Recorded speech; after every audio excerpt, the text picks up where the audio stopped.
Welcome back to Janna's audiobooks. Let's begin with part 2. The law of cause and effect rules everything without any exceptions. Part 2. The law of cause and effect rules everything without any exceptions. The law of cause and effect is infinite.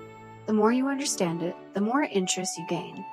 Enlightened saints have a profound understanding of the law of cause and effect, while normal people like us have a basic understanding, but it is still valuable to their life. The law of cause and effect is the absolute right principle of the universe. No matter how high level we reach in cultivation, we are still ruled by this law. Everyone is dominated by this law without any exception. This is different from human law.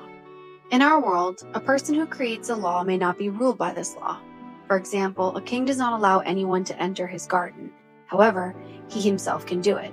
That means humans can create a law and can disobey it. However, the law of karma is not that way. No one creates it.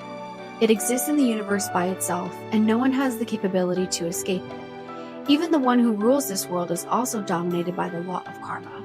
And thanks to the law of karma, that person has such power, but he himself cannot achieve it.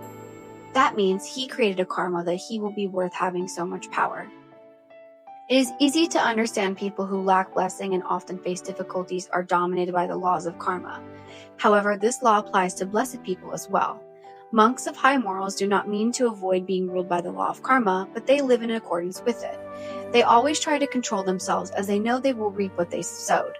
In theory, if you create good karma, you will achieve good outcomes, and if you create bad karma, you will receive retribution for it. However, the law of karma is so intense that one cause will produce thousands of effects. Sometimes with just one word, we can enjoy our blessing in our life, even through 10 lives after.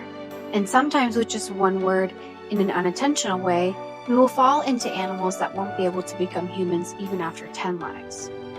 Because we do not fully understand the law of cause and effect, we rarely control ourselves, but let us do whatever we want.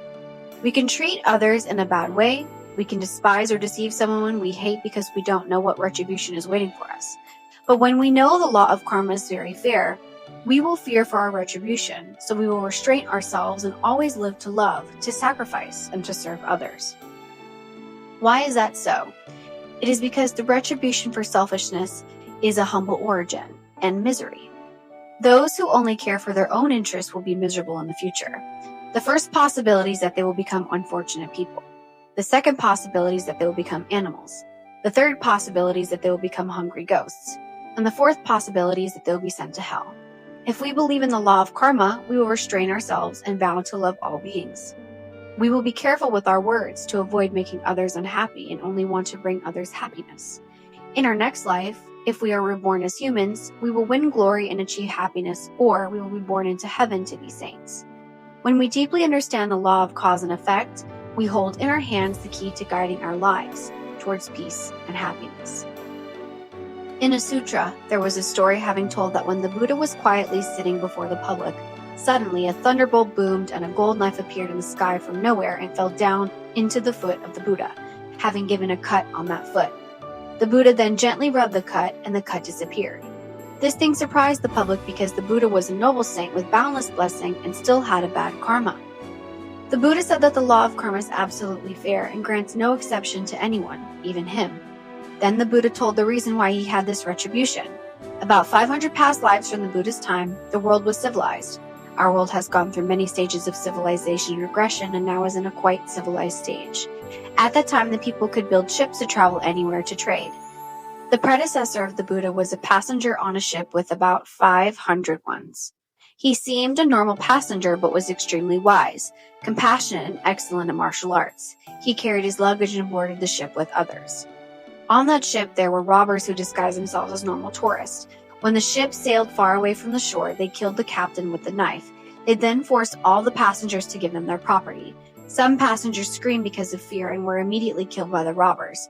Because he knew the wicked intention of these 20 robbers that they would kill all the passengers after taking all their property, he decided to take action.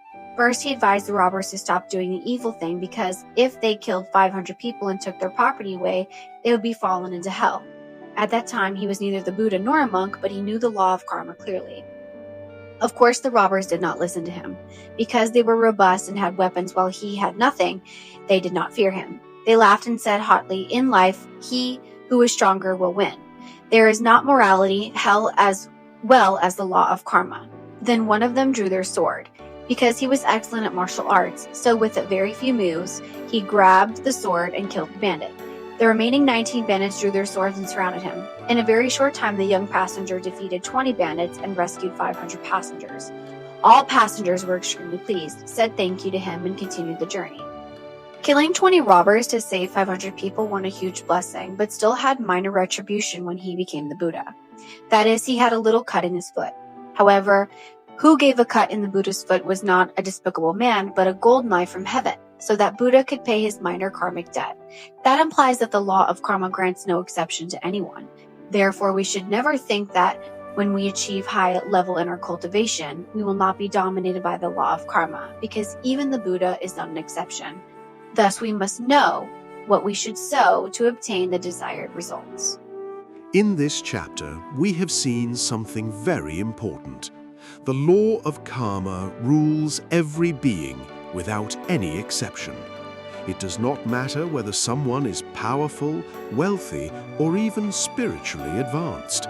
Every action, every word, and every intention will eventually bring its result. Understanding this truth helps us become more careful with the way we live. Join us in the next episode as we explore the different levels of understanding and belief in karma.